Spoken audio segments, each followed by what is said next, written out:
Hey, this is Presh Talwalkar reminding you to mind your decisions.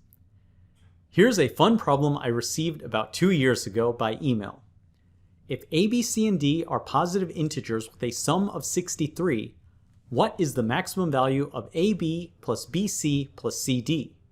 I did some research and I traced this problem to the Australian Intermediate Olympiad in 2013.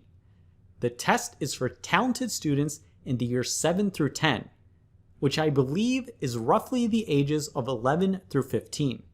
The test is 4 hours long and there are 10 problems, and no calculators are allowed. And remember, students have not yet taken calculus, so limit yourself to geometry and algebra. This is a very hard problem. I'll admit I was not able to solve it. If you'd like to give it a try, pause the video right now, and when you're ready, keep watching the video for a solution.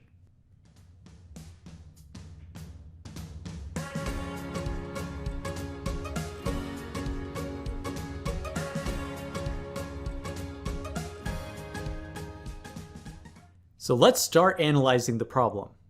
We have an expression AB plus BC plus CD. This seems like an arbitrary sum of numbers. But to get a better sense of it, let's use an area model. Let's first construct a rectangle with an area of AB. Let's have a height of A and a width of B, so this rectangle has an area of AB. We now need to get an area of BC. We can do that by adding a height of C.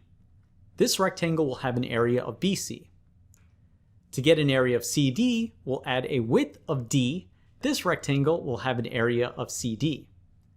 Finally, we can complete this rectangle, and this rectangle will have an area of AD.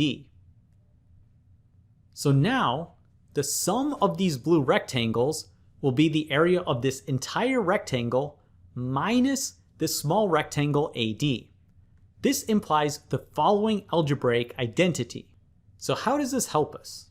Well, to maximize the expression on the left, we can instead maximize the expression on the right. We can then evaluate the expression on the right using a little bit of geometric reasoning. For a given height of this rectangle, the sum of the blue areas will be maximal if we make the variable a as small as possible. A has to be a positive integer, so the smallest positive integer will be 1. So let's see what happens when we make a smaller. Notice we increase the sum of the blue areas. Similarly, for a given width, the sum of the blue areas is maximal if d is as small as possible. So we make d the smallest positive integer, which is 1. Let's see what happens when we do that.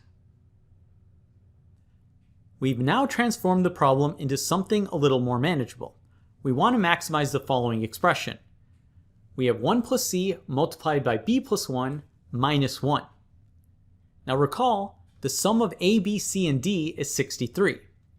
Since a and d are equal to 1, this simplifies to be b plus c is equal to 61. We can then solve that b is equal to 61 minus c. We can substitute that in to the expression we want to maximize, and we get an equation in just one variable c.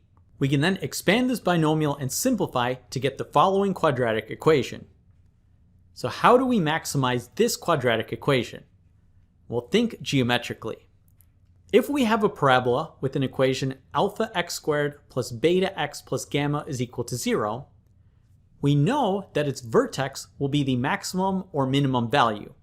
And that'll happen at x is equal to negative beta over 2 alpha, where alpha is not equal to 0. In our quadratic, the maximum will happen at this vertex. This will be when c is equal to negative 61 over negative 2, and that simplifies to be 30.5. Now recall that c has to be a positive integer. So we're going to try the closest integer values of 30 and 31. When we do either of these, we end up with the same maximum value of 991, and that's our answer. So the problem seemed like it would be impossible to solve, but with a little bit of geometric visualization and logical reasoning, we can see why the correct answer has to be 991. Wow. Thanks for watching and making Mind Your Decisions one of the best channels on YouTube. Thanks for watching, and thanks for your support.